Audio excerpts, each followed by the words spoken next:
Good evening. Charter Township of Plymouth Board of Trustees meeting for Tuesday, July 10th, 2018 will come to order. Mr. Clerk, please take the roll.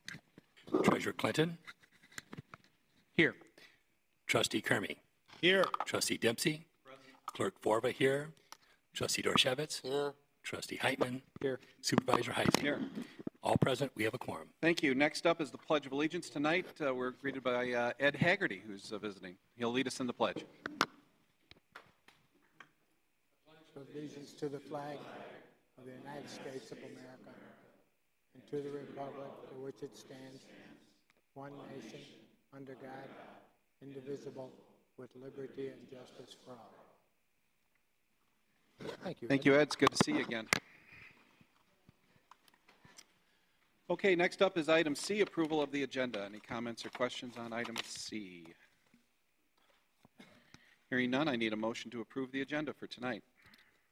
Mr. Supervisor, I move for the approval of the agenda for Tuesday, July 10th, 2018. Motion's made by Clerk Vorva. Is there a second? Second by Trustee Dempsey. All those in favor signify by saying aye. Aye. Next up is item D, approval of the consent agenda. Any comments or questions? I have two regarding the township bills. Two concerns I had. One, the Wade trim bill, $3,270 on the manhole project. This is the rebid. So we're paying the second time for an engineer, a planner, and a senior professional for 6.25 hours at $128. $1,281 for just that piece. So I think we asked in the last meeting to have somebody renegotiate that. Any progress? Yeah, we're working on it. apparently not. We're approving this bill. I've asked that the bill be pulled. Then hold up payment. And hold payment. And It's widely done. the second one was, I understand the boots. We had to buy some boots for the DPW. Just a little note to anybody in the department that buys anything for the entire township. Please mark it on the invoice that you're buying it for the entire township. We had a gallon of shoe polish and a gallon of weatherproofing for about $300. Shoe polish. And it was on an individual bill. So, of course, I said, wait, we have a problem here. One guy cannot use a gallon of shoe polish in 2 years. And I was told it was for the entire department. And I'm hoping it's at the DPW yard where we polish our boots. But please pass that along that, if we do it for the entire township, put it on the invoice. No, is this serious? We buy polish for Department of Public Works employees to polish their shoes? We provide, or is it for fire and police? Per the contract, we provide them with boots. Right. And this is based, I wouldn't call it, it's weatherproofing. It's like a varnish that you apply to the boot to keep it subtle. And polish. So there's two separate at a gallon each. It's designed to prolong the life and durability of the shoe. But we provide these shoes every 2 years, these boots, because we do buy the Red Wing boots. The contract says you can buy the cheap boots, you buy them every year. You buy the good boots, it's every 2 years. So, and I do understand they go down in the hole and they get all dirty and scuffed, but I don't know how many times you're going to polish your boots, but those were my two concerns on the township bills. Okay. So with respect to the approval of the consent agenda, Gary, if you could make the motion minus the weight trim item? Yes. Are you okay with that? Mr. Supervisor, I move. Number for that? Do we have a number for that or no? It is, I have a number on here. So it's on page 3 of 8.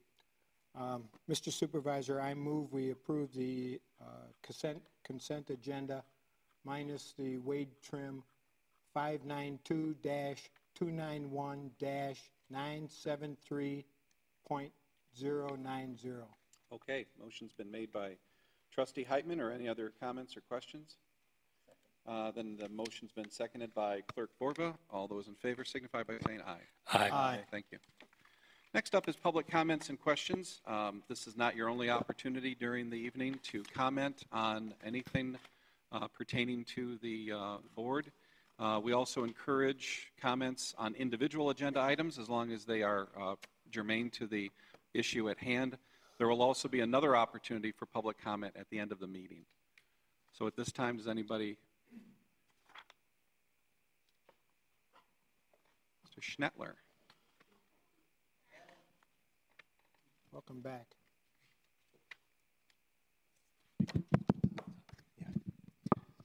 My name is Don Schnettler. Just looking through, I happened to, for the first time in probably 13 years, one night about 11 o'clock on Friday or Saturday, I think it was before bed, I happened to hit 10, and all of a sudden, there you guys are.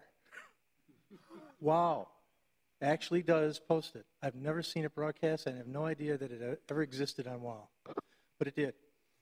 And what it was the one, your last meeting for the bond, for the township fire safety bond. And I do have a few questions, being that from what I had, or what went on last time, 2005, there was a bond issue, a renewal. A millage, you mean? Yeah, that Ron put up, and it failed the first time. And he said that we weren't educated enough and came back and did it with an increase, and it passed. But what bothered me is why I fought against it, because I knew the board was going to do what they did. And what part of it was the bond money went in, but what happened is budget money came out, and it ends up being a wash, just about. And why I say that is I'm kind of in fear of this doing the same thing, that whenever fire or anybody pushes a bond issue, it gives more money, but also it relieves money from the budget that is able to be taken out. So you can get your 1.2, but that doesn't mean you don't have to take 1.2 out that the budget supplies right now. Does that make sense? Yes.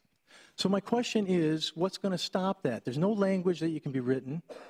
And when hard times come, that's going to be money that's going to be freed up. It would almost be better that if you took the fire, and one thing that I saw on the video is I don't believe wages and wage increases should be on a bond. That should go up and down with taxes. But why not have it that you take the fire and put it on a millage and decrease the 4 mills down and let the people pay for the fire department, and we don't have to worry about money coming out of the budget if it's supplied. What I'm saying is instead of it being an even swap, the bond goes in, so budget money comes out. If it's all supplied by a budget or by a bond, lower the millage rate so we don't have, so it's almost not, you're getting it, but you're not able to take it out. Does that make sense? To where I'm sorry, Don, I'm not following you. Okay. If you have a bond for 2 mills, okay, you get $100,000 a month. How much money, we'll pick your brain, Mark, how much budget money goes into fire?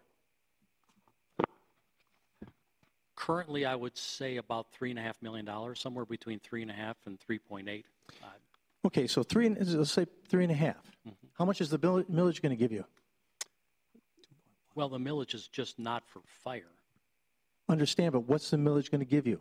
The millage will give us a total of, if approved, will give us $2.1 million per year. Okay, so the $2.1 million, if it goes in, what's stopping you from taking $2.1 million out of that budget that you're paying right now, which is 3.5? Well, that's not the way I calculated wait a minute, that's not the way I calculated what our millage requirement was. I used 2018, this budget year, as the baseline, as the floor. And I showed in the presentation that everything incremental to 2018 is what we need the millage for.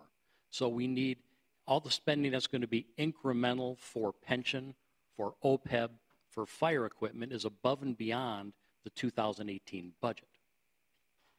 So the 2018 budget, that will stay the same. The millage is for incremental spending for the public safety. But what keeps you from taking money out, if needed, when that millage puts it in? Well, the language of the millage and the language of the resolution would have to be very specific to say what you can use that money for.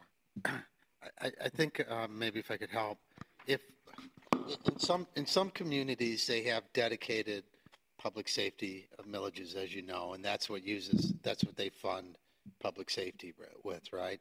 But in Plymouth Township we have a hybrid model, so we take some of the money out of the general fund, right?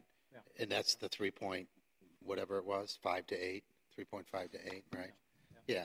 I mean that's discretionary. That's the board's discretion. Right. And after you leave this board, it doesn't mean they can't take it out. In other words, substitute. Yeah. Yeah, It's possible. you're right. Exactly right. And there's nothing you can write in the bond to stop that from happening. It's not a bond. It's a Or millage. millage, I'm sorry, millage. Stuck on bond for some reason. Now, the other thing, I would also go back to you'd have to also go back to the millage ballot language from all of the other millages that have been passed subsequent to now, because they all contain sunset dates. So, you cannot arbitrarily undo that if it's already been approved by the voters. what do you mean sunset for? Because there are other millages that are out there that all expire at certain times. Right. So if you were going to arbitrarily terminate them prematurely, I don't know if that would even be legal. So. See, I don't think that's what he's saying. He's saying you just substitute the money. Instead of spending the general fund money on police or fire, you would have it freed up because you wouldn't need it, and you could spend it on other things in the general fund. I'm just saying in the past, bond money or millage money went in, and that freed up budget money or general fund money to come out. And that's what can happen after this millage, if it passes, or even down the road. The other thing is when in 2025, we stop paying for this township hall, the bond millage comes off. Do you have any idea of what we're paying a year on that? Should be about over $700,000 a year about now. It is, oh boy, I'll bet it's right around $490,000 a year, $500,000, something in that range. With interest? With interest, yeah. Okay, so what's saying, when that comes free, what about that money? Can that money be included to where the bond issue goes down? Or the bond? I don't know, I'm stuck on bonds. Yeah, when I calculated what I thought the millage should be, I factored some of that in. I also factored in that, you're right. I mean, the millage is going to stay, our debt payments are going to stay flat at about $700,000 a year up through the year 2025. Okay, then it's going to start going down pretty quickly. Yeah, because this gets paid off. Yeah, because this thing's paid off and a couple other ones are paid off. So I factored in, I kind of drew a line in the middle and said we could probably save half of that, and half of it would go out and bond something else by the end of 2026. I'm sure this building's getting old, the fire stations are getting old, Friendship Station might need some work. So I just made an assumption that half of that would be replaced by another bond. Really? Yeah. This building is getting old.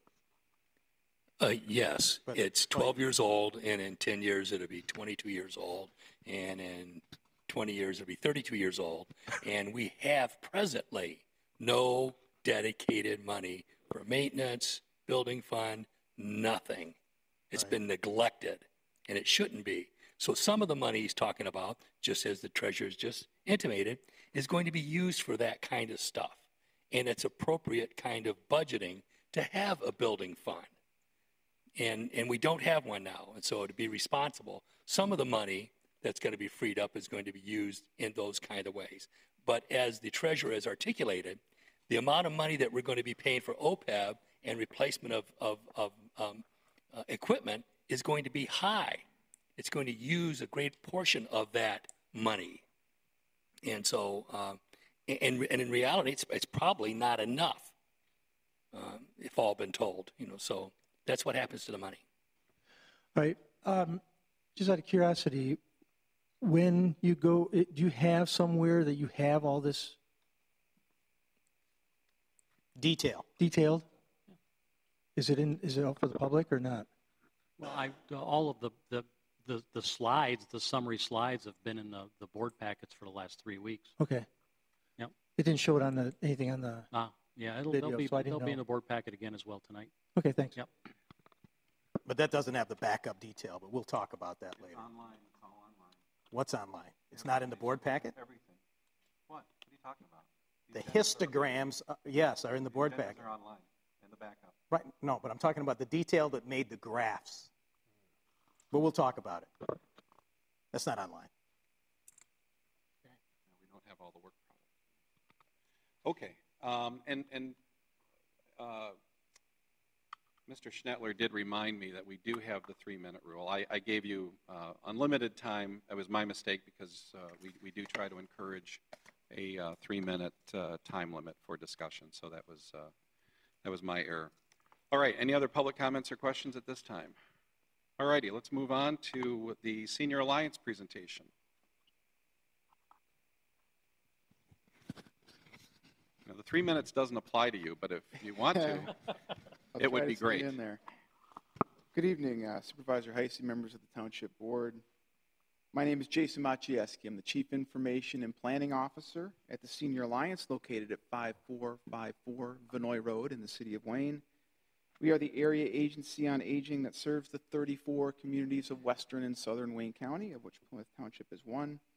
I want to begin tonight by thanking the Plymouth Township Board and the members of your community for supporting the Senior Alliance over the past 35 plus years, and including last year's $2,224 community match that you gave to our agency. We used that money to leverage other funds as part of our overall $30 million budget to serve older adults here in suburban Wayne County. I'm going to highlight a few of our services for you, and there's a blue folder that hopefully you've got this evening that includes some pamphlets and handouts about some of our services as well as our contact information.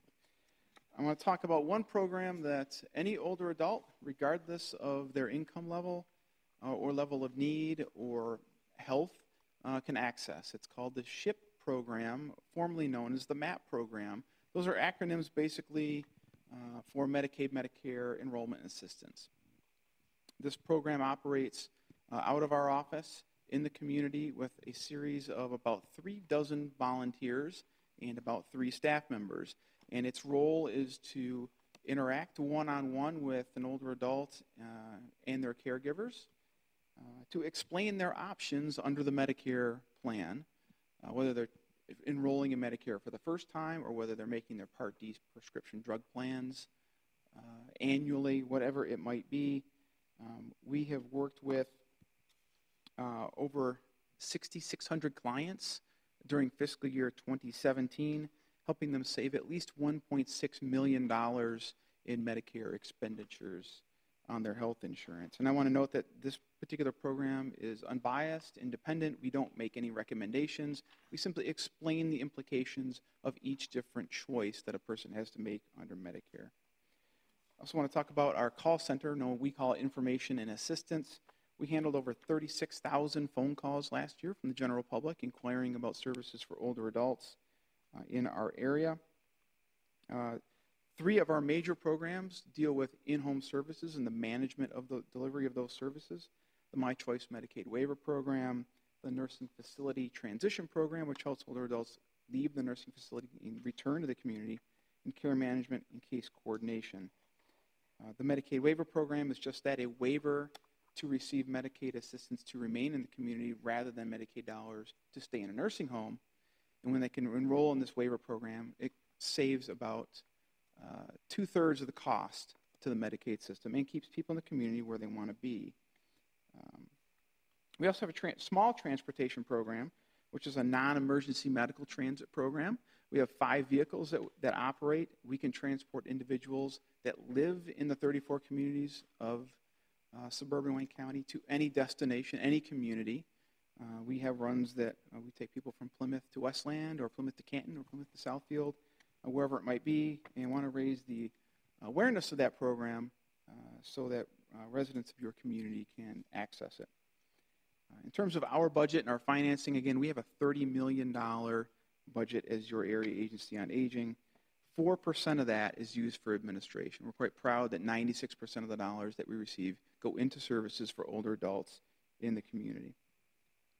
Our audits are unqualified. We have no findings, no recommendations, and no management letters for the past 10 years. So we want to thank you for your role in helping us serve the older adults here in suburban Wayne County. I'd be happy to answer any questions. I do want to give out our phone number for anybody that might want to contact us. We can be reached at 1-800-815-1112. You can find us on the internet at thesenioralliance.org. Be happy to answer any questions. Thank you very much. Any questions at this point for Jason? I've got a couple. I'm just curious at the bottom chart on the bottom right here. Is this Meals on Wheels, this Meals by Community? Yes. And looks like Plymouth Township is the lowest. Lowest participating of our 34 communities. Yeah. But what are the factors that make Dearborn, Inkster, Livonia, Taylor, and Westland, that's quite an assortment of communities, the 5 largest, I guess? So there are criteria that go into participation in the Meals on Wheels program. Typically, they have to be homebound older adults with age 60 or over, and typically are isolated. They have no means to leave their home. The demographics, the way they play out in suburban Wayne County, most of those are inner ring suburbs, first ring suburbs. Those have very high rates of age 60 and over, and very high rates of 85 and over, compared to the kind of the western edge suburbs. So most of the people you find on the meals program are typically over the age of 70 and 75, many of them in their 80s. So the demographics are kind of playing into that as well. Is there an income test for Meals on Wheels? Is there an income tax for Meals on Wheels? No, income test.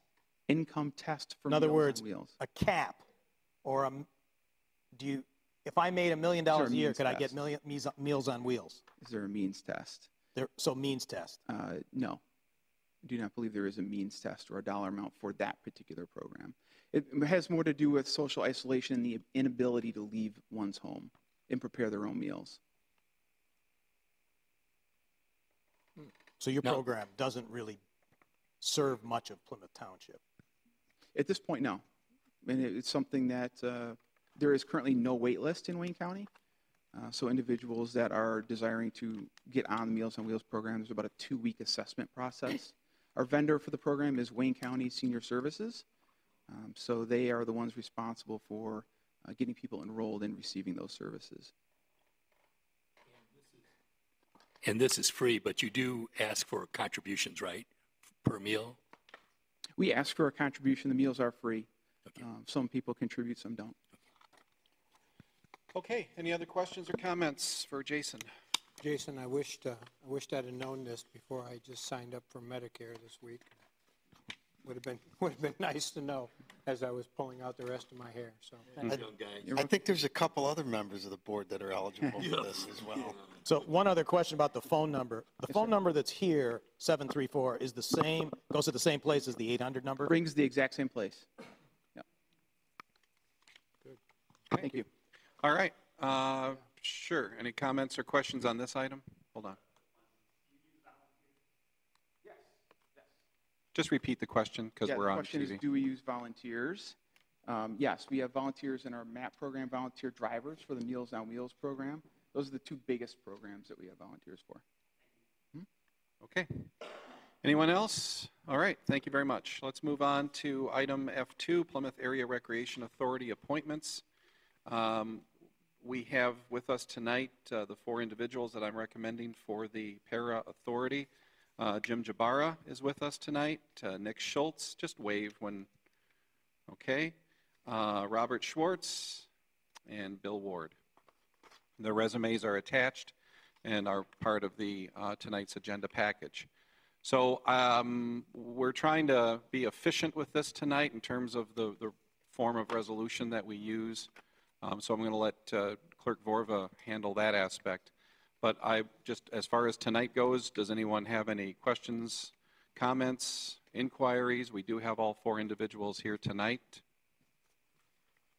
Based on the resumes, each of these four individuals are large supporters of PARC. Is that correct? Do you agree? Would you agree?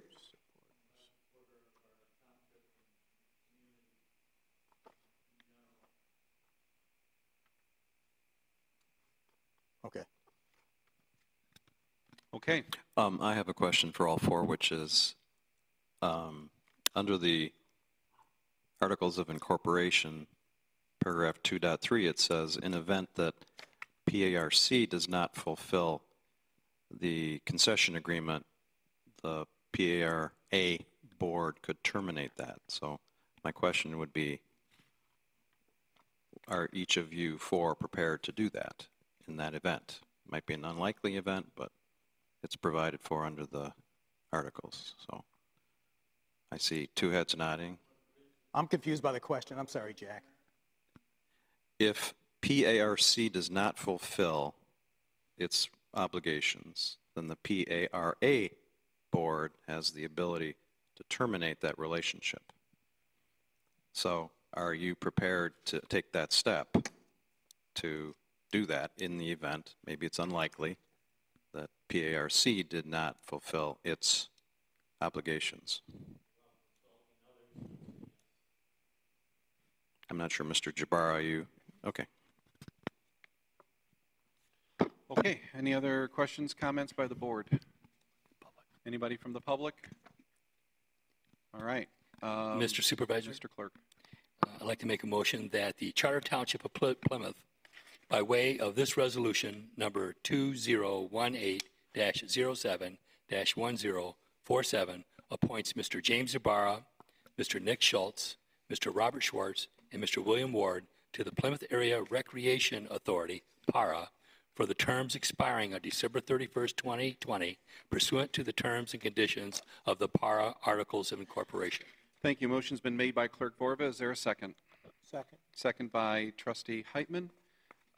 So this will require just one roll call? Yes. Okay. I'm assuming that we have no individual objections then to them individually? So this will be like a blanket Yes. appointment? Okay. Jerry, these application forms, these standard forms that ask for the Social Security number, Yes. I would encourage you to just take that off, and then when you do need the Social Security number, ask for it individually so that Okay. something doesn't inadvertently get out Okay. from a security standpoint. Just an operational suggestion. Thank you. Okay, so the motion's been made and Second. seconded. So Mr. Clerk, take the roll when you're ready. Trustee Heitman. Yes. Trustee Dempsey. Yes. Clerk Vorba, yes. Trustee Dorshevitz. Yes. Supervisor Heisey. Yes. Treasurer Clinton. Yes. Trustee Kermy. Yes. Motion carried. Okay, it's approved, and congratulations. Thank or you. condolences, gentlemen, but thank you for your service. This is a unpaid position, and you may find it to be somewhat challenging at times, but it's very important. Assuming that the millage passes in November, then you'll certainly be very busy gentlemen next year, but you also have some important work to accomplish within the next few days, if not weeks. So good luck, and if there's anything we can do to help, please let us know. Thank you. All right. Thank you. Thank you. You're free to go if you want, or you can stay. Thank you. All right, let's move on to item F3, Public Safety Millage Language Proposal. This is coming back from our last meeting.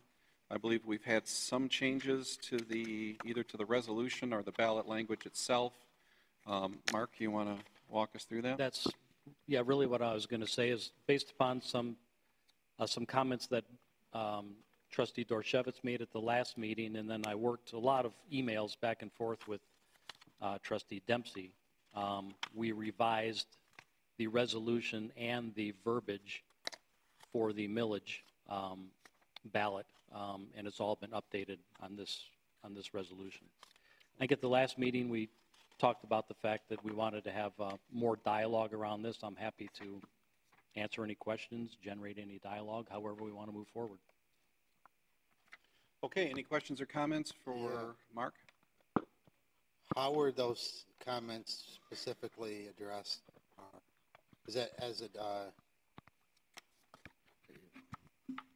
Okay, if you can you go up to the actual resolution itself.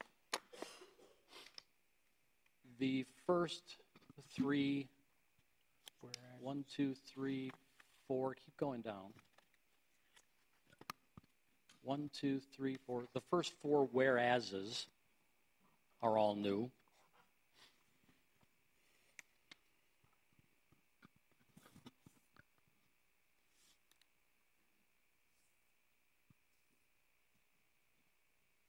But that's not budget, what, okay. It doesn't. The language of the ballot language, is this the last paragraph? Now The therefore, ballot language is the last paragraph. I was just, what is new on the ballot language?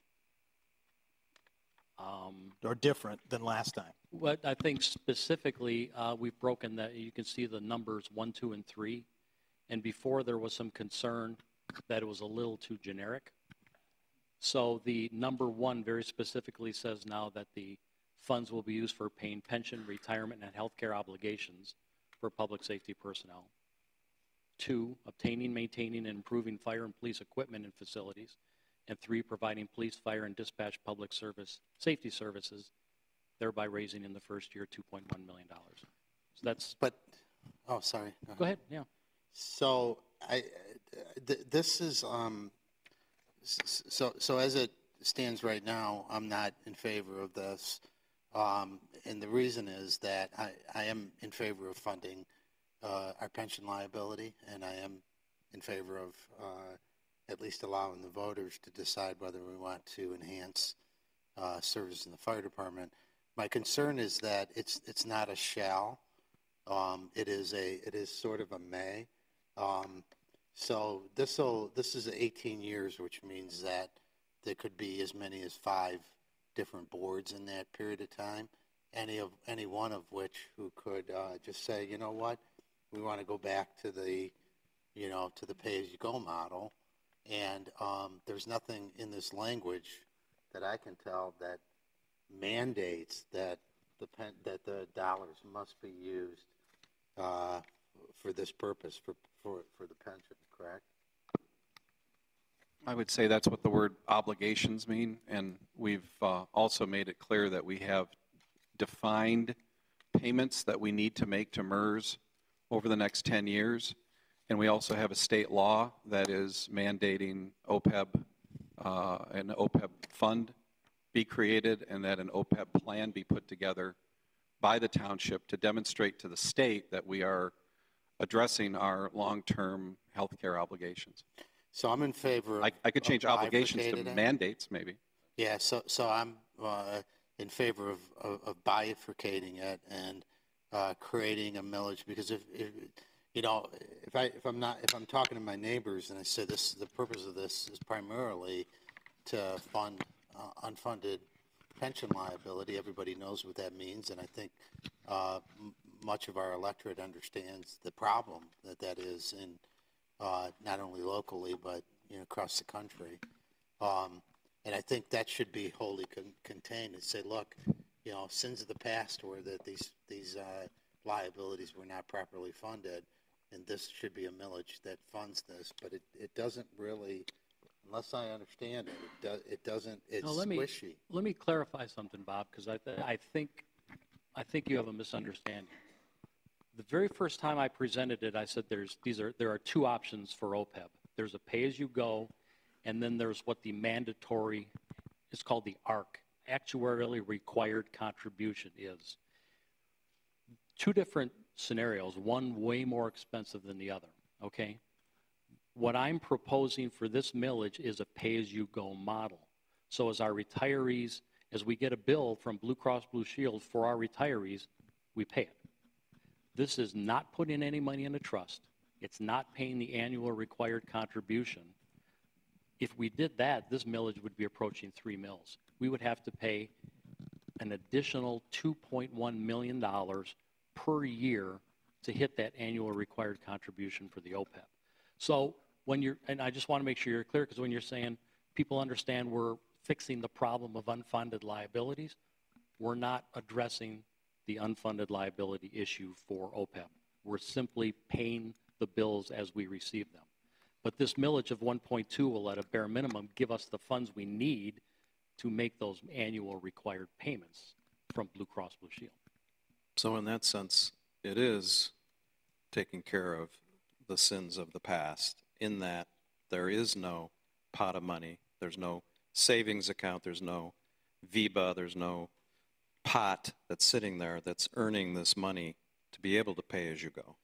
So right now, the way this is structured, when MERS sends us a bill, we pay it. When Blue Cross sends us a bill, we pay it. When we buy a new fire truck or a new ambulance, as we lay it out in the schedule, and they send us a bill, we'll pay it, okay? We have to pay our bills. Today, we don't have the money to even pay those bills. That's the purpose of this millage, to give us enough operating capital to pay those bills as they come due. We have enough money right now to pay the current bills in 19 and 20. We're going to talk about this more, I hope. Go ahead. I'm just interrupting. No, go ahead. I'm listening. But that's an important distinction between the pay-as-you-go and the ARC.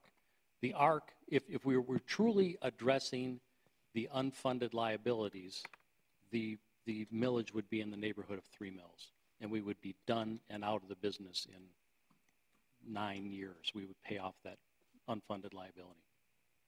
I don't think people have an appetite for a 3 mil increase.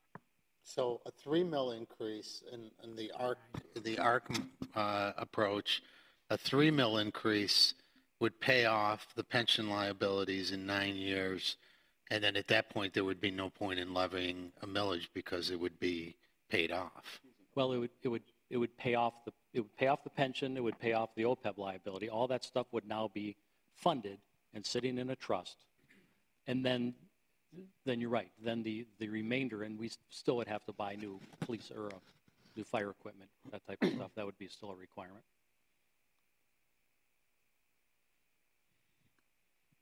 Okay, anybody else? Yeah, this isn't going to end just quickly. started I can assure you. discussion. Let's get the Try to capital push it to a costs vote. up. Can you get this up on the board? Capital costs, fire. Because the detail that made these charts is not in the board packet, and it's not online. So I want to see where the numbers came from. That's what this is about. This is the result. Which one you It's have? the first one. It says capital costs, fire.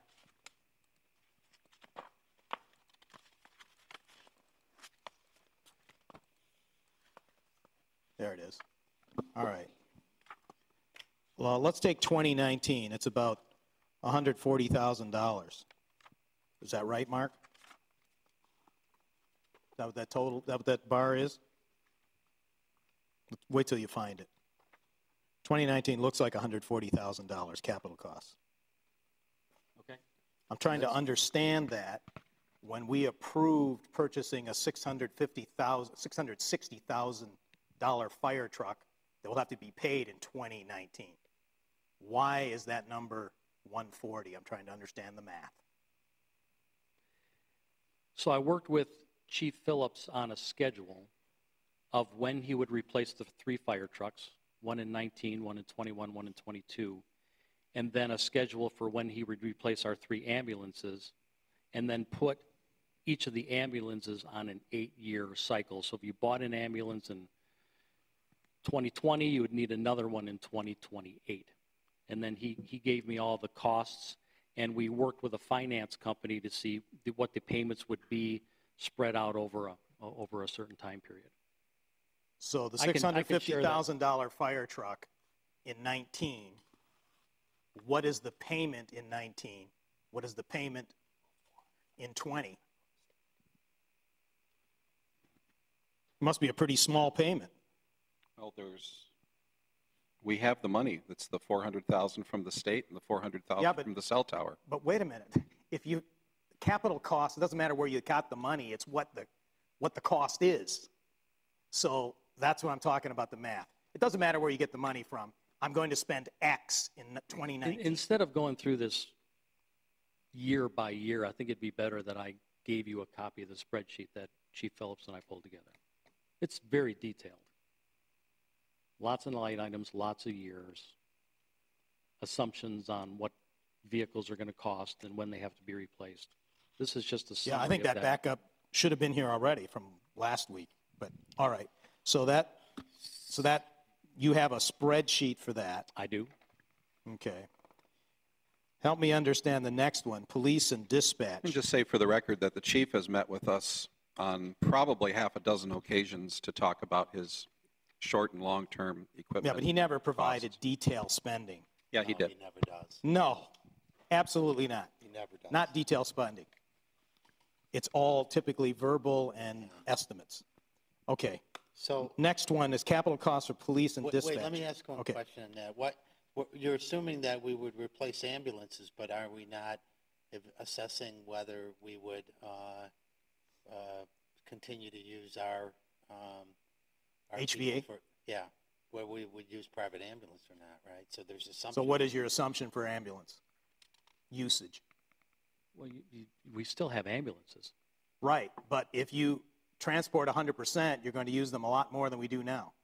So what was the assumption? Oh, Although he said, the All right, fire never chief mind. said, the fire chief said it wouldn't make any difference.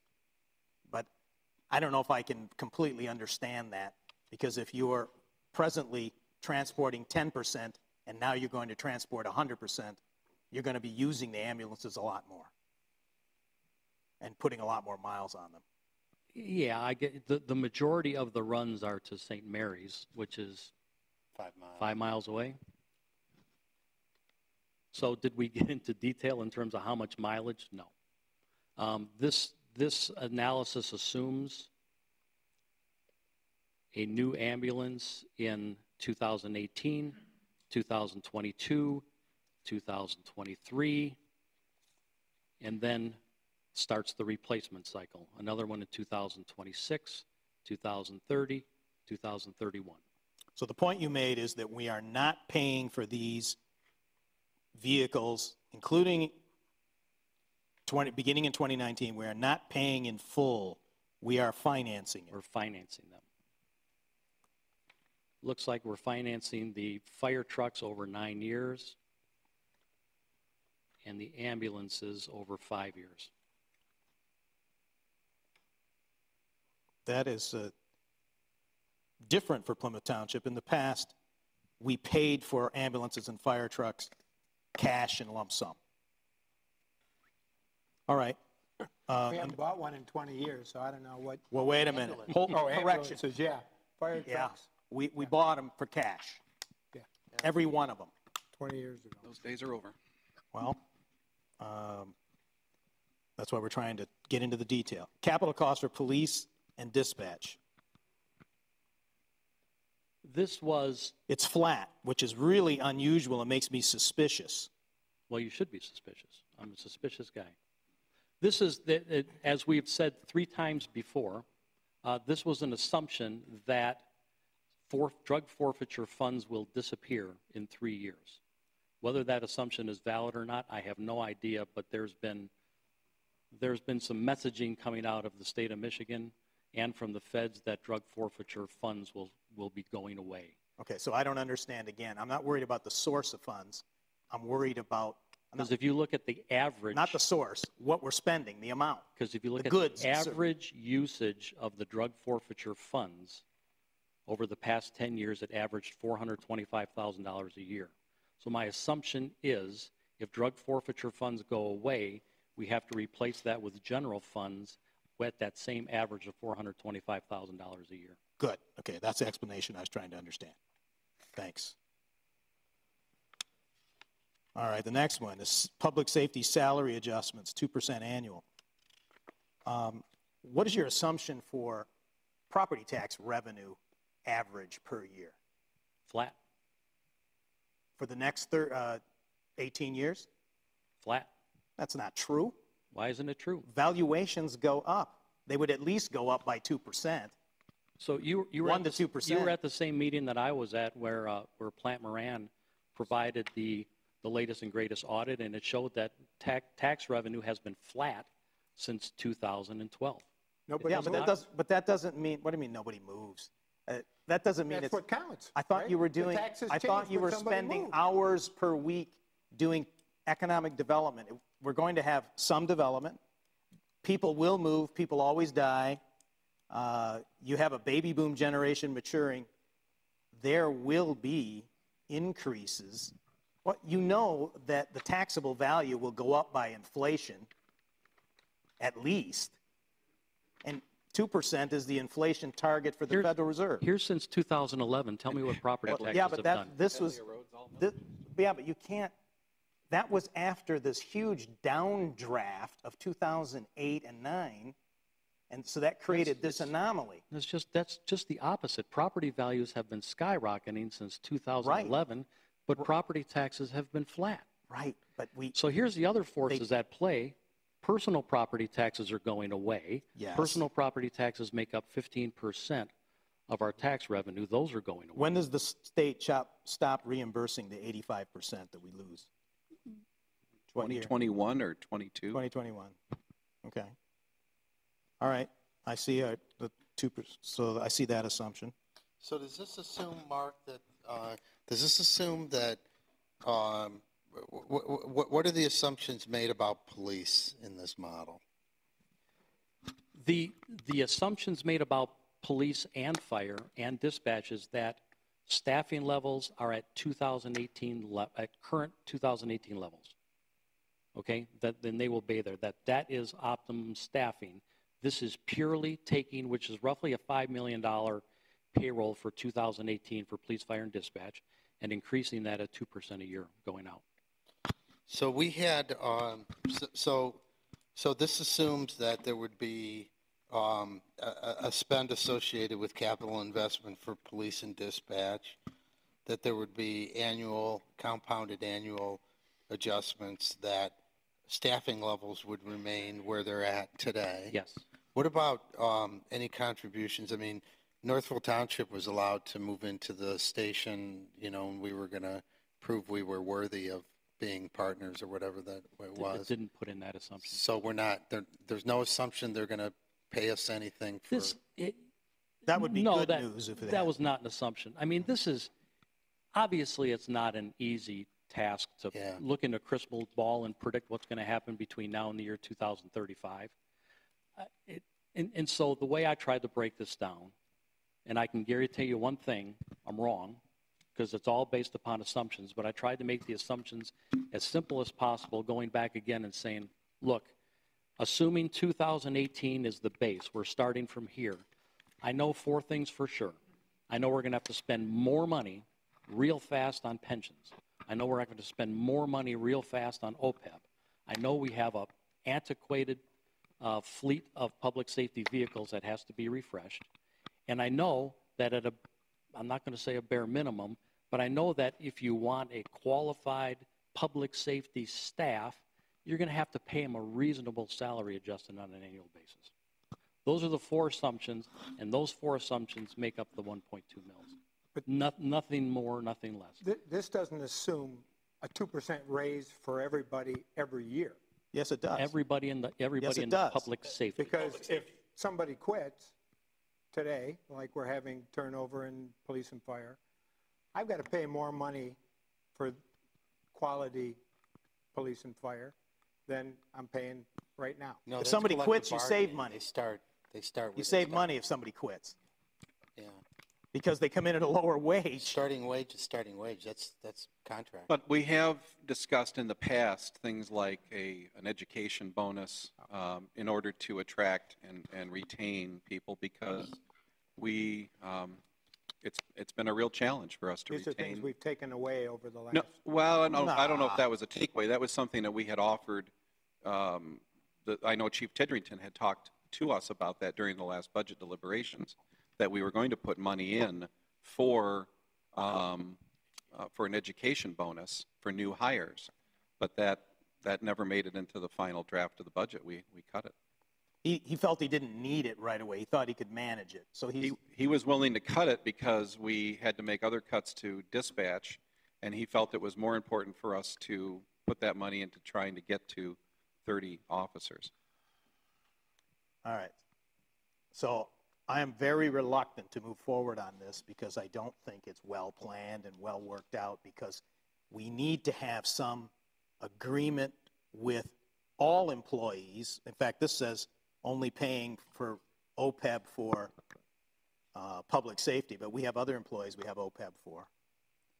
So we need to have some agreement with them on reducing our cost, how we can do it, some creative way. We have hired a company. In fact, I'm looking for hopefully a monthly report on what they're doing. This also perpetuates the 125-year-old fire model that is obsolete today. The fire model of 125 years ago was fighting fires. Today, it is 75% medical. It doesn't include what we might do with HVA, whether they would stay, whether they would go, whether they would share something with us. And it doesn't specifically delineate the money set aside for fire and police pensions liabilities and medical benefits for retired employees.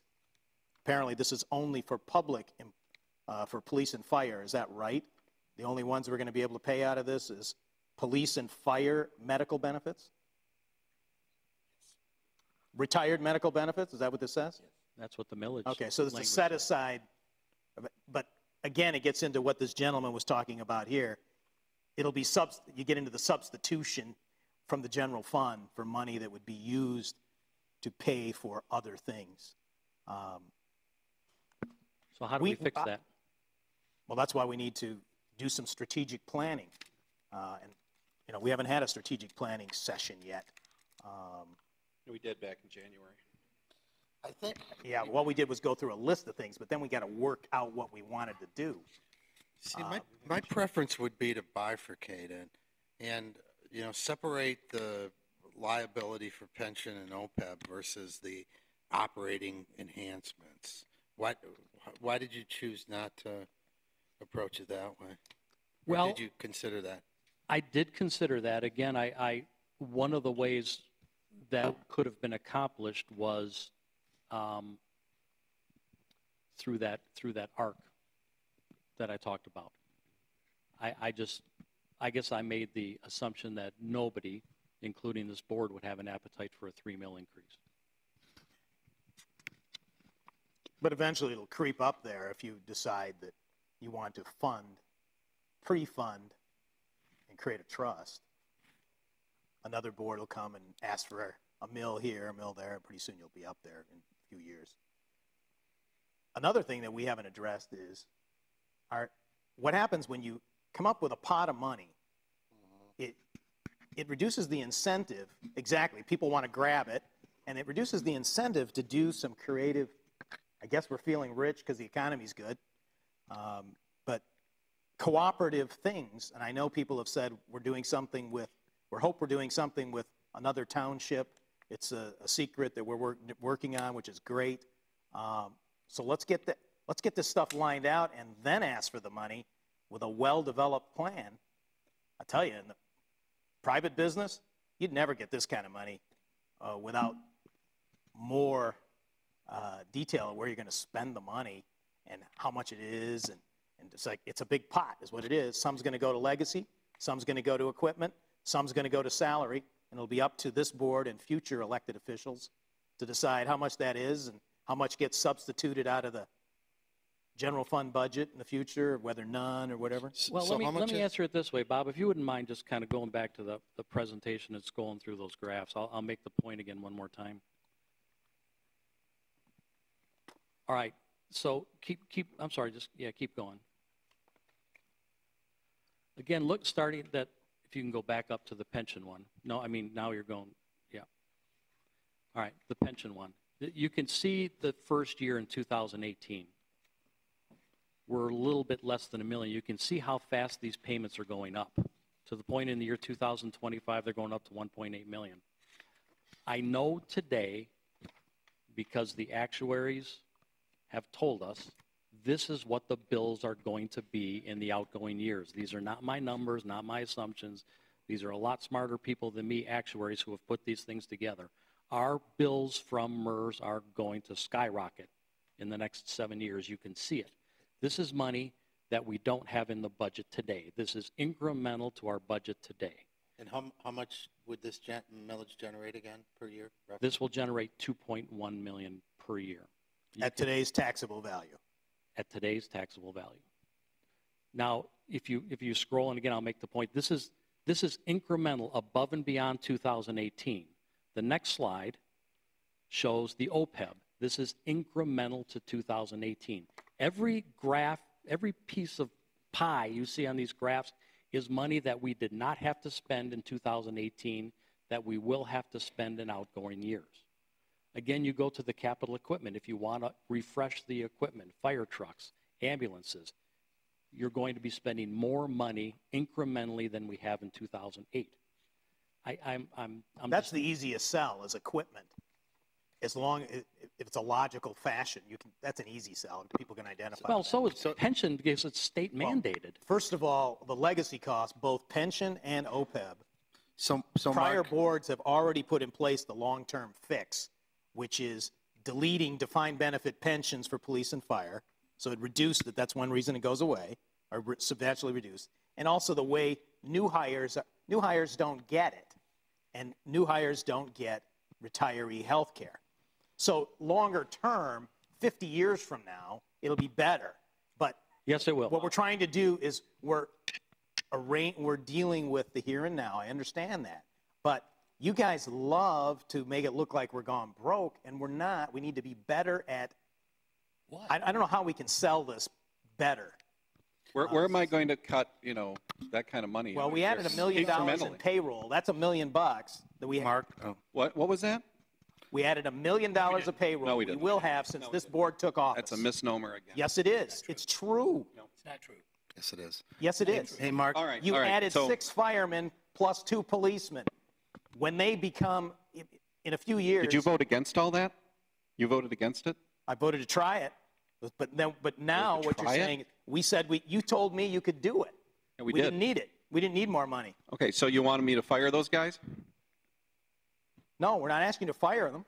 Not now. But we hired them, and then, 3 of them. and then say, well, let's go find the money. That was backwards. Mark, You're going to pay this no matter what. Mark, can I ask a Yes, question? pay though? this no matter what. Is this line Yeah. is this line an accurate representation of the additional revenue that would be generated? It would be 2.1 million. Yeah, pretty good. Yep. Okay. So what would happen then if this is pension? You're and only OPEB? looking at pension and OPEB though. Yeah. So Okay. make sure help me if I understand this. Yep. So the yellow line I just inserted represents the 2.1 million that would be generated from the millage. Let's assume that property value remained flat. So in these first years, the millage would generate more than the pension and OPEB costs combined are. Yeah. Then in these middle years, it would generate less. Yes. And then in these later years, Right, about equal. Yeah. a little bit less. Yeah.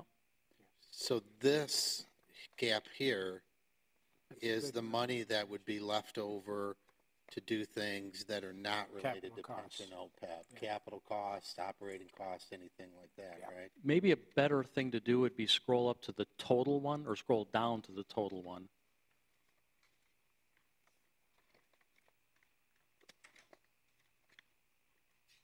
Keep going. Now Right do here? the same thing, draw a line. Where you want to draw it? Yeah. Doesn't, Yeah, I guess you can't really do that. okay. So I do like that if I could maybe just kind of make sure my point is, I understand, or my point is accurate. So if we drew this line here and we said in these early years, there's a little bit of extra. In these middle years, we have to dip out of that little bit of extra. Mm-hmm. And in the later years, it's about even. So this gap is what would be available to use for other things, pay down service on a fire engine, debt service on a fire engine, for example.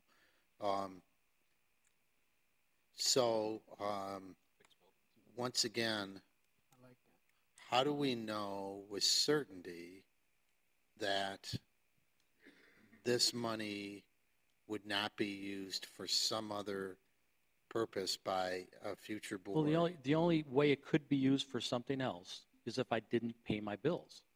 Because MERS is going to send me a bill Every month. every month. Blue Cross is going to send me a bill every month, and I have to pay it. It's that simple. It's not, this is not, none of this is rocket science. Thanks for that, Jerry. I guess I'm just stupid. Okay, let's all be nice. All right, any other Rocket questions? science, or we comments? don't understand it. Any comments or questions? Mr. Dempsey? do you have- Yeah, this is a huge decision, and I do tend to agree with Mr. Dorshevitz that it makes sense to do the sins of the past, try to deal with that. That would be the pension OPEB, and that would be trying to deal with this heavy vehicle replacement schedule, which I believe, Mr. Kermy, you provided, that shows we're way I found behind. it from years ago. Yeah, we're way behind on that, all of these. I think that's, not to get too political, but I think that's understandable to the voter. The equipment, you mean? The equipment. I agree, And the yeah. pension and OPEB. We don't have the funds, they haven't been set aside to deal with that. It's going to compete with at least 2 other tax increases. And so I think the voters of this township can understand that and accept that this is something that has to be done. The 2% I don't think is a prudent thing for this board to do. The other is very prudent. I think it's compelled by our fiduciary responsibilities. But going forward, the 2%, I understand how that could be meritorious. I understand how if we don't have millage revenue for that, it really squeezes the budget. I think that puts a premium on this board to be creative and try to find other sources of revenue and other economies of scale and so forth. It is a challenge, no question. Well, But I think that makes sense from the standpoint of the voter. I guess my response to that, Jack, would be 2 points. Our largest source of revenue is property tax. That's flat. That's flat. So we are challenged to find additional sources of revenue. Is the state contribution going to continue? I don't know. Is personal property tax going away? Yes. Will drug forfeiture funds go away? I don't know, but very likely. We have raised fees. We have done everything we can do to squeeze as much potential revenue as we can out of this system. I'm concerned there are no additional sources of revenue left. We've not had a millage increase in as long as I can remember. However, expenses continue to go up. So, point number 1 is our sources of revenue, in my opinion, have dried up.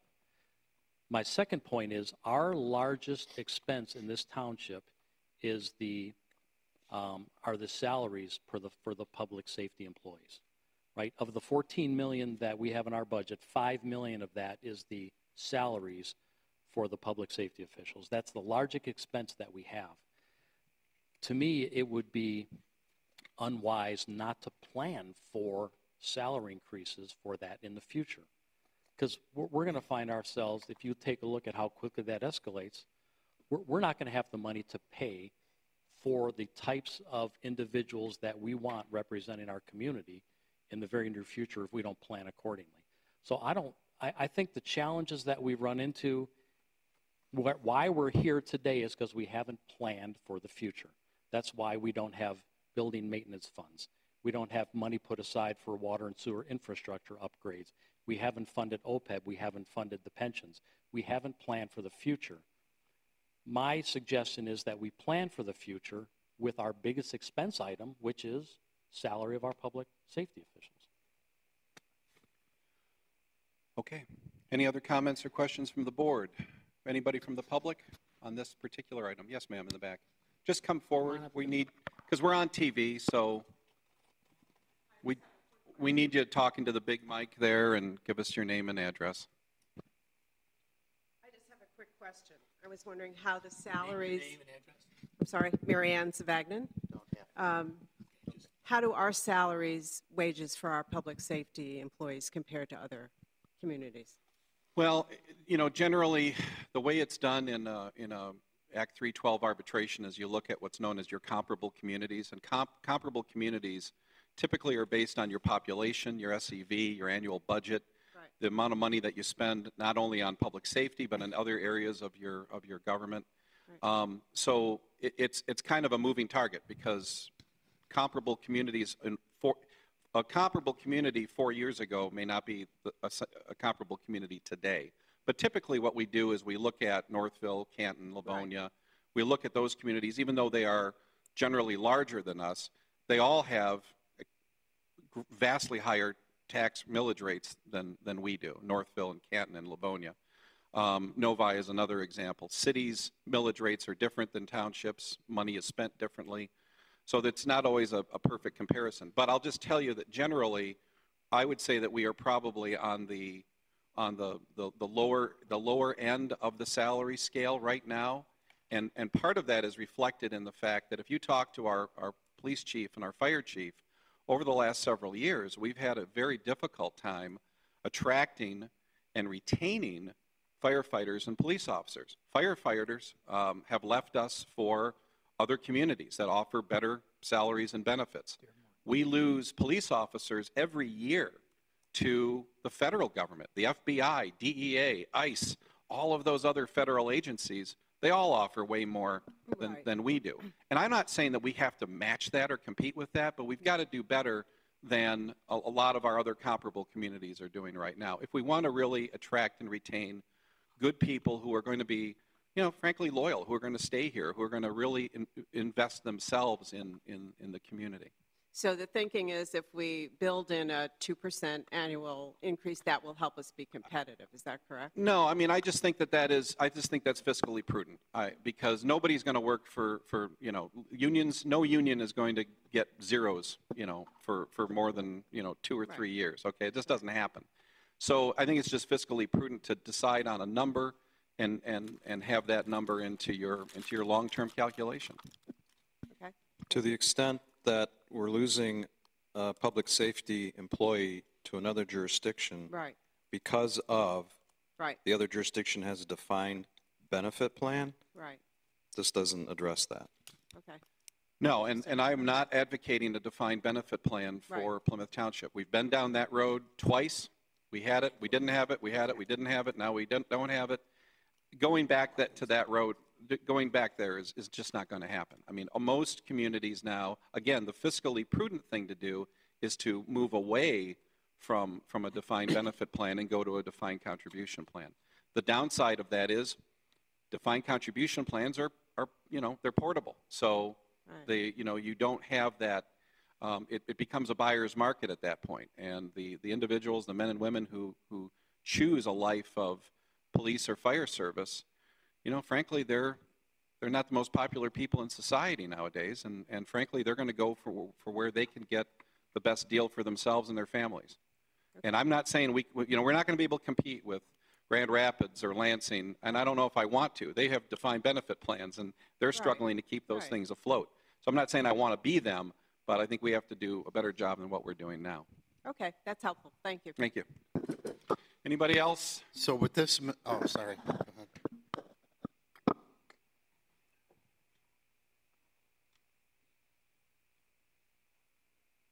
Susan Bondi. I'm just going to kind of remind everyone, number one, no one has a crystal ball. Mark has tried his darndest to guesstimate, what we're going to need. We haven't had a millage in ages. I think it was basically 2005, if I'm not mistaken, and that was actually, it was not a new millage. It was, what do you call it? Yes, it was. Okay. It was a new incremental millage in in 2005. 13 years ago. 13 years ago. Okay. Yeah, millage is a rate. It's not a dollar amount. Okay. And since then, at one point, basically the people signed a petition and wanted to put a 1 millage on, okay? But of course, the current board and/or one of its members basically jury-rigged that to the point where basically everyone had to turn it down because we would have been in the same position as Redford Township with a possible up to 10 mil. Okay? I believe, and I think many of the people, of course, that fought for that millage, that back then, I think that millage would have passed. And we probably wouldn't be in the position that we are today with these legacy and OPEB costs. We are far past due to put some money into there is no household that has not increased their insurance costs, their utility costs. Everything has gone up. I don't think we can continue to rest on our laurels and assume that the same millage that was working in 2005, that 13 years now, it doesn't need some kind of increase. Thank you. Anybody else from the audience? All right, I'm looking for a motion. One more. Before we do that, comment, if yeah. I would, just to make sure, if I could. So with this millage, so we have 0.99 for fire, we have 1.6 for police and fire, we have 0.56, so that's about 3.2. So this would take the millage for public safety to 4.4. Is that accurate? Yes. Currently today, they're spending in the neighborhood of 5.6. So dipping into the general fund, right? Interesting. So if it were dedicated to pay for it all, it would have to be 5.6. Is that what you're saying? Roughly 5.6. No, I'm sorry, I misspoke. That's what it's paying today. Yeah. The additional would be 5.6 plus 1.2. Yeah. Thank you. 6.8. Okay, I need a motion. What is 6.8? Well, can I just make a comment before, which is I appreciate the treasurer working very hard on this and working to try to tighten this language up. I know Mr. Georgievich, you said it, it doesn't say shall, but it does say only. And I think that language was taken from the legal opinion that Mr. Bennett gave, that the ballot language has to be, can be as tight as possible, can be for whatever we think it should be used for. And so I think the treasurer tried to tighten this language up so that these funds would not be used for building a statue to Trustee Dempsey down the road. So I wanted to do that. yeah, It's not happening now. I will not tolerate such a motion. Will not countenance it. So I appreciate that very much. And just again, for the record, I'm prepared to vote for this if it's points 1 and 2, but not for point 3. So just so that's clear. Say that again, Jack. Point 3 is the 2% Right. annual Yeah. pay increase assumption. Correct. Where is that in the ballot language? Well, number 1 says paying pension, retirement, and health care obligations for public safety personnel. I believe that's the OPEB and pension. Then it says obtaining, maintaining, and improving the fire and police equipment and facilities. Yep. I believe that's number 2. That's the second nut that the treasurer is trying to deal with. And number 3 is it's fairly broad, and I assume that's intended to deal with the 2% and perhaps other things. And so I don't support that language. Okay, because I would read that to include other things like, building maintenance and other items that are, critical to, police and dispatch and fire services. So, I mean, a roof on a building. Ammunition, new guns. Jack, would you like that? It doesn't say that. Well, it doesn't say 2% either. So I don't want to split hairs. Let me just run something by you, Jack, because I know you've put a lot of thought into this. What would you think about the word providing and remove that and replace it with maintaining? Does that make a difference? I wrote that down. I liked that idea before. I had that already on here. Maintaining, I mean, I guess it's maintaining kind of implies that you're keeping things status quo. Well, I don't know. I have to think about that. I can see if the roof on the jail over here or on the police Sallyport. whatever is going to collapse. I can see why it makes sense to fund that. And I think the voters would say, yeah, we understand that. I don't think the 2%, the salary thing, is a sale. And to the extent that this would deal with, well, see, number 2 says maintaining fire and police facilities. So I think that's covered. The roof is covered. Okay. So hey, Mark, how much of the 1.2 mil or the 38 million would go toward the 2% raises would consume how much of that? Do you know offhand? Jack asked me the same question. It's a long answer, and here's why. Over 18 years, the mix completely changes. Yeah. Early on, it's zero salary and it's all pension, and near the end, it's significantly more salary. So I can't give you a... It's the bucket analogy again. You know, there's basically 5 buckets. There's pension, there's OPEB, there's equipment, salary, and maintenance. And those buckets are not going to be the same every year. They're going to start high with what we know we have to pay for right off the bat, right? Pension and OPEB. And then that goes down, and then it's going to fluctuate. It may be higher in equipment one year. It may be higher in salary one year. We know it's going to be, you know, higher in OPEB towards the end. So I don't know if that answers the question, but It does. It helps me kind of explain it in my head. And a future board would always have the option of not levying it. Well, I guess that's always a possibility, but, you know, and there's also, you know, I mean, but that's all, that's really hypothetical stuff. But you know, that's always, legally, that's always a possibility. So you feel comfortable without a consultation with our labor attorney that this is not baking us into a weak position for negotiations and, God forbid, Act 312? No. No what? I have not consulted with a labor attorney on this, nor do I need to. I am a labor attorney. I'm a trained labor attorney. I have 2 law degrees. One of them is in labor law. I have done Act 312s. I've been down this road many times before. So I'll give you my.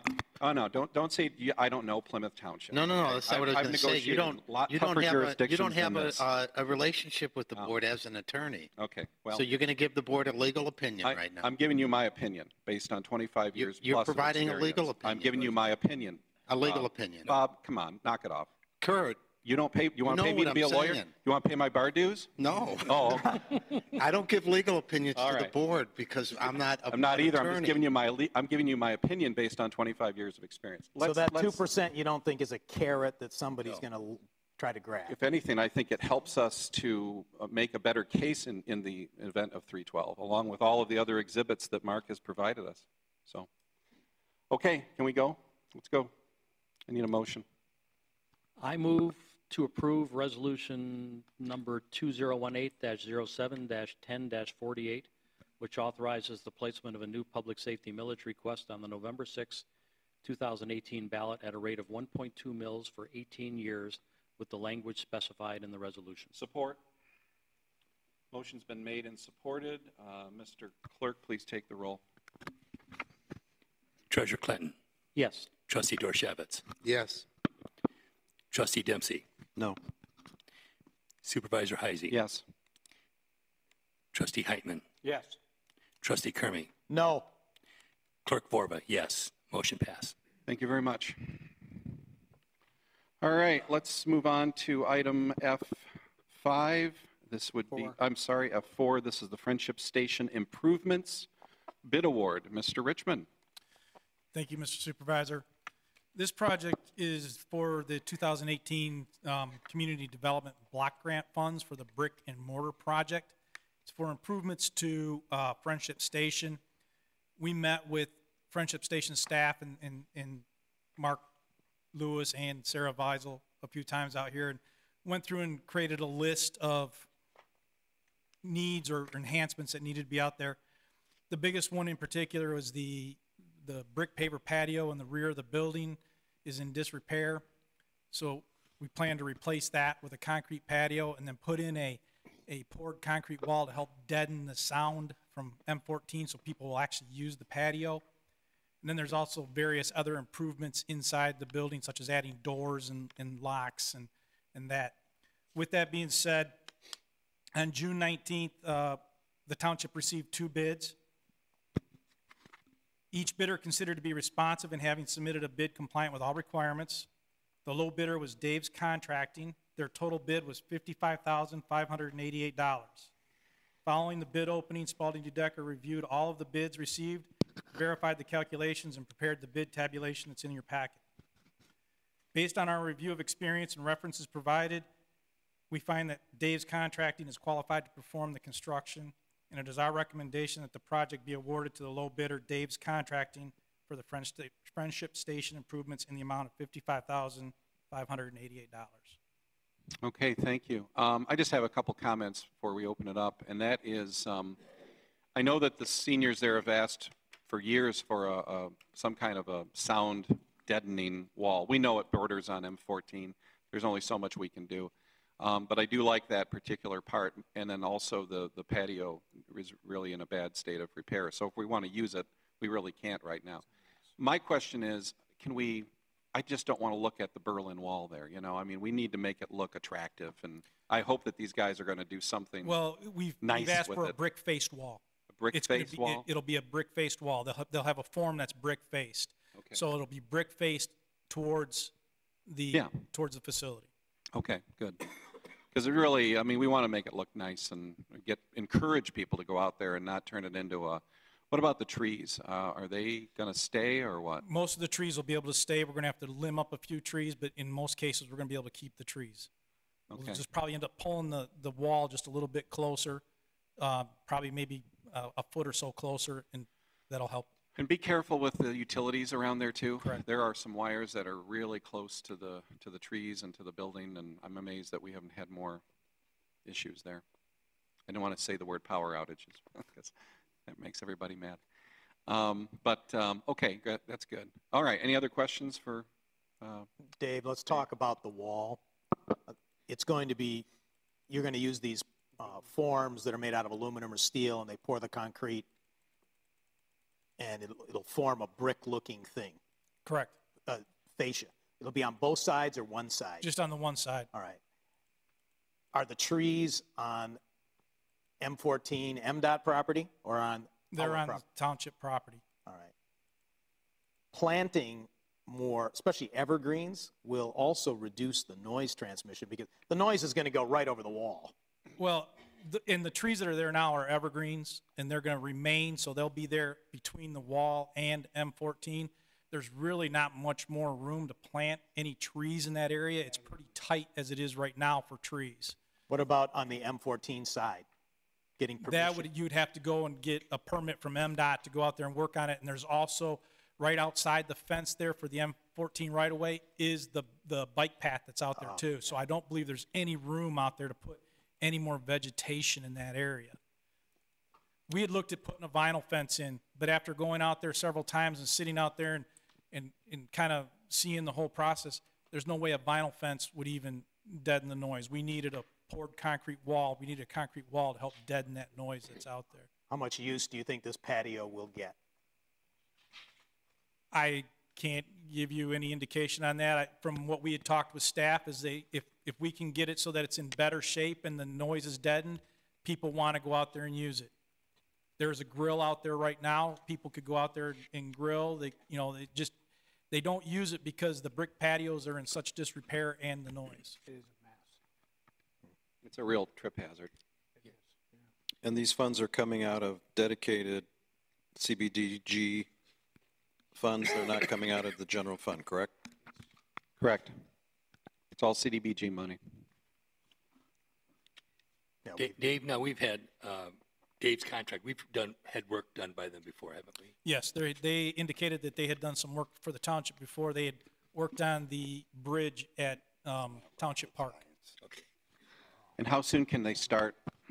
They're ready to get started pretty quickly. I think they can get started within the next probably 4 weeks once we get all the contracts signed, contract books back around, get all their insurance and shop drawings in. They're ready to get started. Could they, and we know that these are tough questions, but I mean, could they be done by November 1st? Yes, they better be done by then.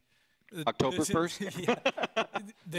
This should be no more than a month's worth of work out there. Oh, good, okay, good. When do you have to have the work completed to meet the requirements of the federal government and Wayne County? It has to be completed by December 31st of 2018. Does it have to be invoiced by then, too? Yes, that's when we have to submit the payment voucher. All right, so who's got the ball to micromanage that timing plan? So That we is don't miss Sarah. it? Sarah works with that, and I work with Sarah on that to make sure we're meeting all those timelines. And when you say the bridge, there's several bridges there. Are you This talking is about, the bridge that was built in is it on the west side? 2013 on the west side. Aluminum bridge? Yes. The latest one that was put in, let's put it that way. There's another latest one. That's a wood one. Yeah, it wasn't one of those. No. Okay. All right, any other questions for Dave? Anybody from the audience? Okay, I'm looking for a motion on this one. Mr. Supervisor, Mr. Heitman, I move to approve Resolution 2018-07-10-49, authorizing the award of the Friendship Station improvements to Dave's Contracting, Inc., in the amount of $55,588. thank you. Motion's been made. Is there a second? Second. Seconded by Clerk Borba. Mr. Clerk, take the roll when you're ready. Supervisor Heisey? Yes. Treasurer Clinton? Yes. Trustee Kermy? Yes. Trustee Dorshevitz? Yes. Clerk Borba, yes. Trustee Dempsey? Yes. Trustee Heitman? Yes. Motion passed. All right, thank you very much. Next is item F5. This is, Didn't call it in order. this It's is, not in order. It's not what the motion says. pardon me? Switches it. We'll come back to it. He switches. Okay, You're not supposed to do that. But okay, MTA says do not do that. okay. So item F5 is labor attorney selection. I'd like to recommend that we hire the law firm of Gianmarco, Mullins & Horton as our new labor attorney. This recommendation is based on their responses to our request for proposals, their quoted hourly rate, they were the low bidder, and anticipated expenses, their overall qualifications and experience, and their interview before the Board of Trustees on June 12th. Are they the firm that presented first? correct. Yes. And Mr. Hitchcock is here from the firm tonight to answer any additional questions that you might have. Is there anything more you want to say, or? No, I'm fine. Any questions from the audience? Well, I just wonder, we're switching from someone we've used for a while. Yep. Could you explain why that's not going to be a problem? Well, there's always as you know, there's always a transition period for any attorney when they come on board, either as municipal or labor or bond counsel or anybody like that. I think that we want to, first of all, I think the Gianmarco firm is highly qualified. They're very experienced labor attorneys. And I think with the fact that we have new contracts coming up over the next couple of years, and basically a new leadership team here at Township Hall, we're totally revamping our human resources department and basically privatizing that function. It's a good time to start with a fresh set of eyes. I was very impressed by the firm that they are working on behalf of several of our comparable communities. They seem to be innovative. They seem to be looking for new ways for us to be creative and more innovative at the negotiating table and in contract negotiations. And I just think it was time for a break, time for a new set of eyes. And once again, we're saving money by doing this. Could you explain that? Well, their hourly rate is lower than what our current labor attorney is charging. And they won't be doing more hours to make up for the lower hourly rate? We're very good about making sure that Some lawyers do that, I know. It's a terrible idea. It's terrible. It's unethical. Shameful. I'm sure they wouldn't do that. No, they would not. But back to yes, we don't have our human resources person staying. We have a new vendor, new attorneys. That's just, you're not concerned about the lack of continuity there. You think that will be all right?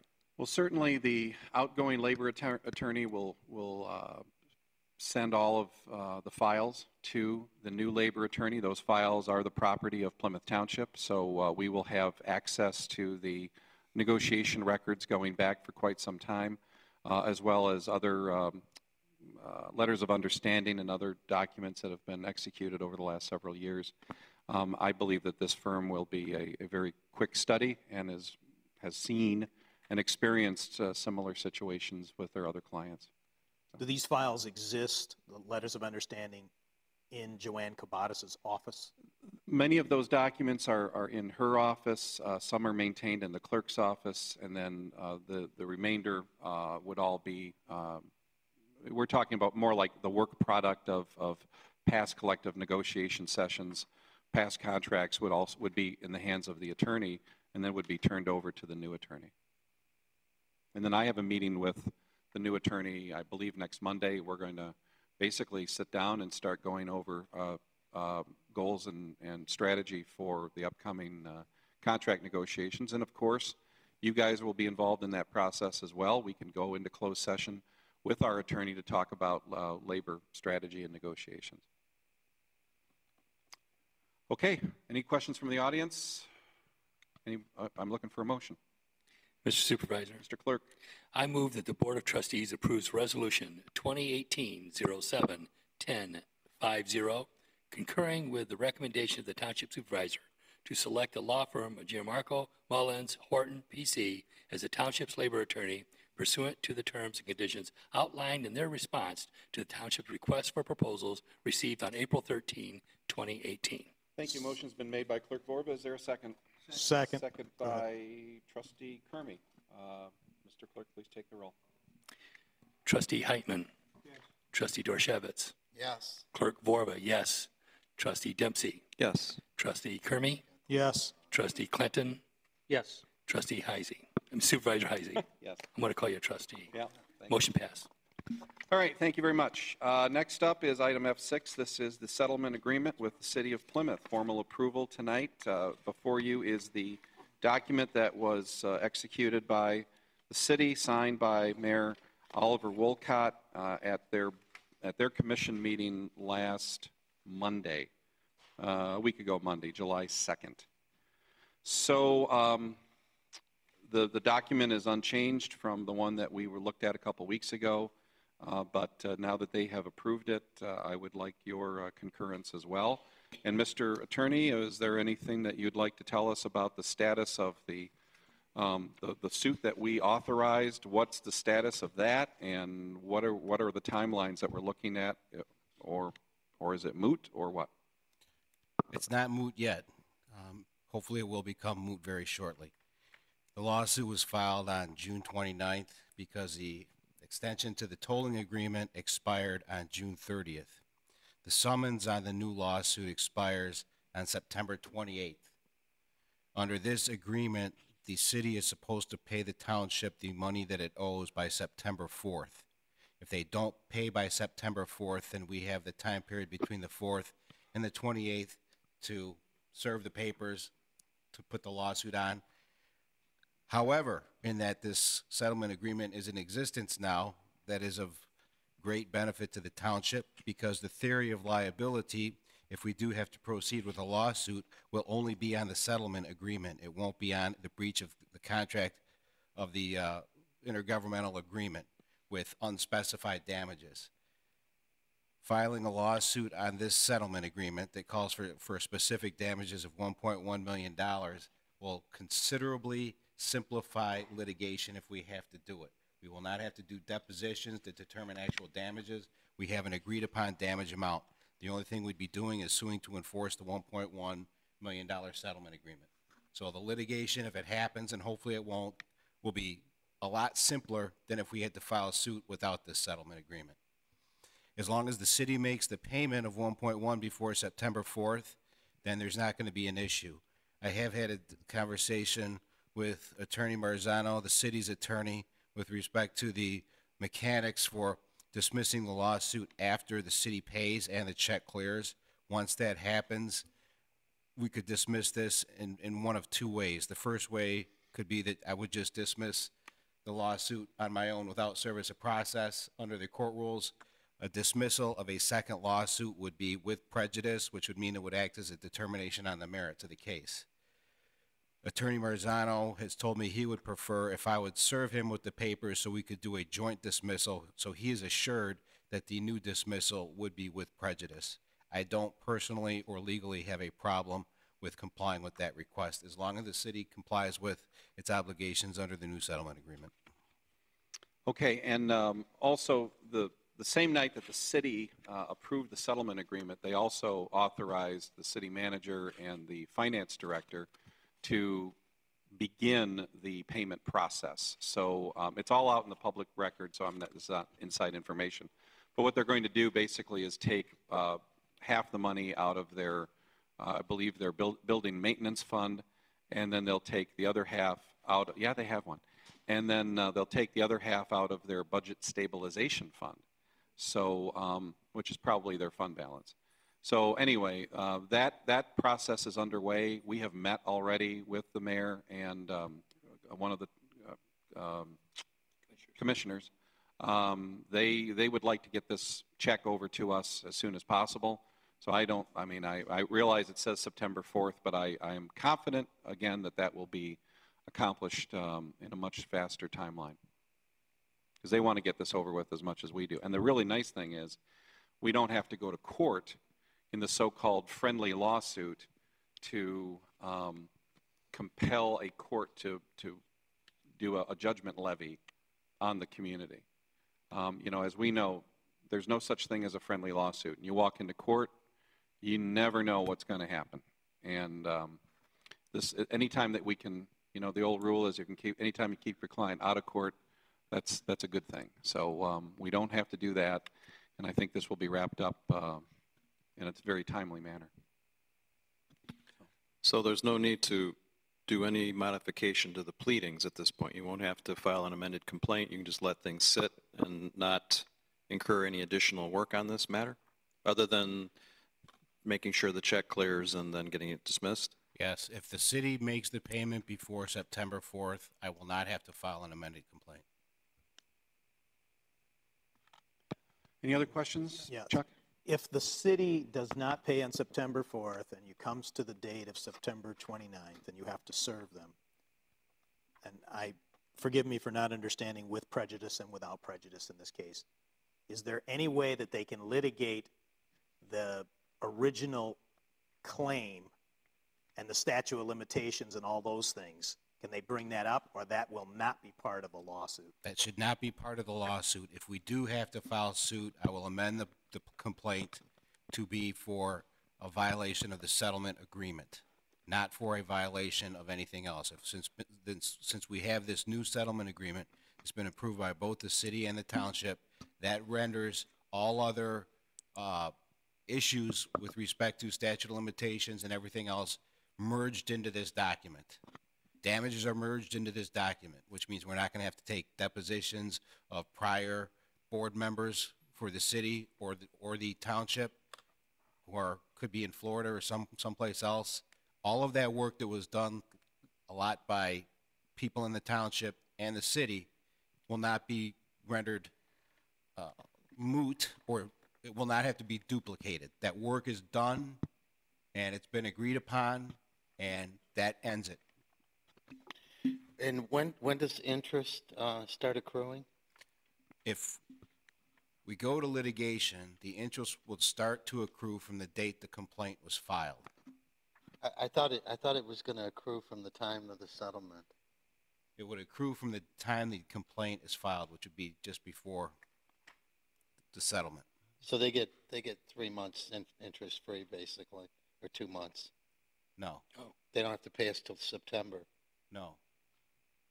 It would be from the date the complaint was filed, which was June 29th. June 29th. Oh, sorry. Misunderstood. You did say that. Misunderstood.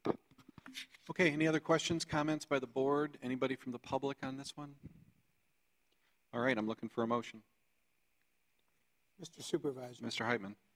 I move that the Board of Trustees approve Resolution 2018-07-10-51, formally approving the settlement agreement relating to the fire pension dispute with the City of Plymouth, and authorize the supervisor and clerk to sign same. Thank you. Motion's been made by Trustee Heitman. Is there a second? Second by Clerk Borba. Mr. Clerk, take the roll. Trustee Kermy. Yes. Trustee Dempsey. Yes. Clerk Vorba, yes. Trustee Dorshevitz. Yes. Supervisor Heisey. Yes. Treasurer Clinton. Yes. Trustee Heitman. Yes. Motion passed.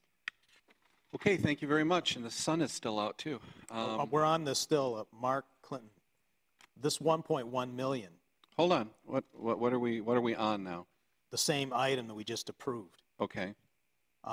This 1.1 million will immediately be put into MERS, and how will it affect those charts? I factored that into the charts. So I took that 1.1 out, which reduced our pension obligations. Okay. Next up is item G. This is supervisor and trustee comments. I'll just start by, I want to thank the board. The months of June and July have been pretty historic and pretty heavy. There's been a lot of heavy votes taken, a lot of tough decisions, and I do appreciate your attention and concern to all of them. I think one of the most significant things that we're seeing, though, is this settlement agreement with the City of Plymouth. I think that marks a real milestone in our relationship with our closest partner. I think it will open the door to new opportunities for cost saving, for sharing of services. We've already started that process, but now with this this kind of millstone off our backs, I think it will certainly mark a more positive, cooperative era for both of our communities. I think it also underscores the fact that we as professionals settled this on our own.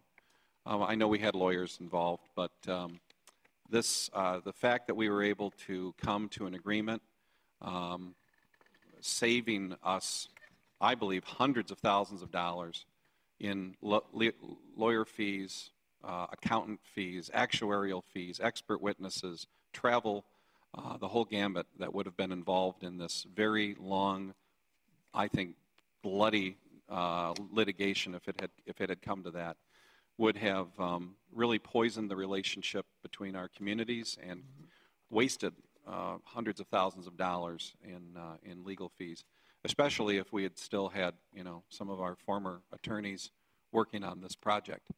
But I think more importantly, it allows us to move on, to start fresh and begin a new era of cooperation with the city, because I think ultimately our taxpayers deserve that. They hired us to solve problems and to move forward, and that's what we're doing.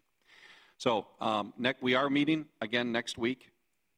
It will be a special meeting, but there's nothing secret or special about it. It's just that we're trying to alleviate some of the pressure off of the other heavy meetings that we've had in the last couple months. So next week's meeting, we're going to talk about the courthouse grill PUD. This is for the apartment structure that's proposed for that site. We'll take up water and sewer rates.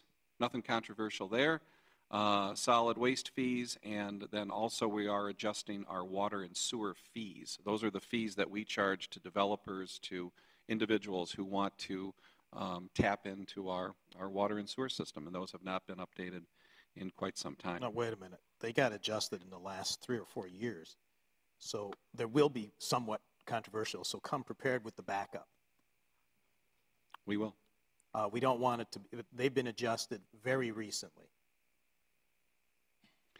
And then on July 24th, we're going to meet again, so it's going to be every Tuesday for a little while here. We'll have some other things going on that night. And then the good news is in August, we'll probably not meet on August 28th, and I believe the August 14th meeting will be pretty light. So a lot of the heavy lifting is out of the way for a while, and as long as we can get through the month of July, I think we'll be in a much better place once we resume in September. So, Bob, you want to start us off? Yeah, 2 things. One, Michigan Township Association, MTA, recommends as a best practice that votes be taken randomly. So I built a little random generator I'd like to bring to the next meeting and see if we'd like to use that. So when we do a roll call vote, we ensure that that it is, random, and if everybody's okay with that. Right now, it's rotated. It's not, I don't know what it is. No, it isn't. Second thing is that it didn't even line up with what you had in the packet. You didn't even line it up. Second thing, I have the Point's been made, and we understand. Let's just do a random generator. Okay. I don't see the harm. Okay. Second thing was that I think we should, when we allowed Northville Township to move into the fire station, it was sort of like a trial period to see if we would be good. Bed friends or whatever. Best buddies. But we said that was, 2 years ago? Has that been 2 years? No. Not really. 1 year. No. I mean, it started in October of last year. Okay. We said we would then later assess whether they ought to be paying their fair share of the cable bill. So I think we should do that. Okay. Gary? A couple things. Today I did my 23rd retention visit to local company, C&U Bearing, and that's Cooperation and Unity. It's the C&U Bearing on 5 Mile. They are the 8th largest bearing company in the world. They have 30 employees in Plymouth Township right now, but they've hired 4 more this year, and they're interviewing 5 more engineers to hire by the end of this year. They're looking for about a 200,000 square foot warehouse to be put, and since I was with MEDC and Wayne County today, we were kind of pushing to make sure it was done in Michigan. So they're hoping to get that. So very good company. So if you happen to see C&U around. The other piece is Broasted Brothers has opened on Sheldon by Bush's. They specialize in chicken, fish, pork, and chicken and waffles. They're very, very good. And just so you know, they're a new company, and I went in and introduced us, and they said it's nice to talk to somebody from the township. Are they a franchise? They're not. They're associated with the Leo's Coney Island. They're a relative of the Coney people. And Gary, on the 24th, we will be doing a presentation, you and me and Laura Haw, to talk about just kind of a mid-year review of where we are with economic development projects, what's in the pipeline, what's not, kind of maybe even do a little rumor mill, Q&A, because we hear a lot of stuff about businesses that are coming or going or might arrive. And, there's certain things that we can't talk about because we're legally prohibited. We have to sign non-disclosure agreements. But there's other things that we can talk about. What is the home country of C&U? China. So they're very, very affected by the new tariff. They said it might stifle future growth, which is one of the reasons they want to build a manufacturing facility in the United States. Yeah, exactly. Yeah, that was the effect of the tariff on trucks. Trucks, and certainly their steel, and they make bearings as small as 1/8 of an inch up to 4 meters. Wow. So it's amazing how big these things are. So they're a competitor to the new bearing company that moved across the road in Northville Township. This is the largest bearing company in China and 8th largest in the world. They're on both sides of 5 Mile, right, though? Right. Their headquarters is on the Northville side. Oh, it's the same company. But their manufacturing is on our side. Is that accurate? There's no Right now, manufacturing we're the R&D facility. R&D. And basically white collar, all the engineers are going in. Okay, cool. Jerry. Thank you. Again, I want to thank Treasurer Clinton for all of his work on the millage package here. That was took a lot of time and a lot of dedication, and he and I know his staff worked hard on that with Amy. And also, I want to thank him for his work on the issue we had with the city. You know that Cindy Kushner worked many hours on that with Mark Christensen and the city, and of course we had the help of Amy and and Mark in on that. And I know Chuck did some assistance on that, and so did Sandy with her background on what all things fire department. So thanks to everybody who worked really hard on that. And it was a good result. We were able to come to an agreement and get it done in a rational, civilized fashion. And I thank everybody for all their efforts on that and everyone on the board. Mark? Yeah, Kurt, I echo your comments. I mean, we have been tackling some meaty topics over the last couple of months, and I do truly appreciate how the board has been working on these issues. We may not always agree on the decision-making process or the outcome, but I really do appreciate everybody's input and discussion on all of these topics. Thank you. And thanks again for all your work on so many of these issues that we've confronted over the last couple of weeks. Jack? Okay. Chuck? Budget. You're going to be sending that out on August or September 1. I think we need to have a session, and I know you've said to avoid workload, if we talk about it beforehand, it may make a better document on September 1. And these are some items that I know you said send it in an email, but I'm putting it out right now, and then I will maybe reinforce it in an email, is I'd like a sidewalk repair program, which has no effect on our budget because it's paid for by the homeowners. We've done it for years, off and on. Privatizing or contracting out the lawn mowing for every township property except for the big township park that is at the foot of McClumpha. And I know there was another one. Oh, there's some repairs. I don't know whether we've done them already. On the pavilion that has a fireplace, the roof has been deteriorated for quite a while on the west end, the overhang. And the new pavilion, what do we call that? Four Seasons? Officially, yeah. I have an idea which will be relatively low cost. Our own employees can do it. In lieu of gutters, to avoid the ditch that will be developing on the concrete from the drip edge. I have a way to fix that and a product that'll do it. And probably our employees can install it as well. And I believe we're also building a rain garden over the summer adjacent to the pavilion that can channel a lot of that runoff. Right. What's happening is it drips onto the concrete and it wears out the concrete with time. And this will stop that by spreading out the flow. It's called rain handlers. I've had a good experience with them. It's like a little louver. That's great. That's a great idea. If you guys have not gone to Township Park in the last couple of weeks, it's been packed pretty much every single day.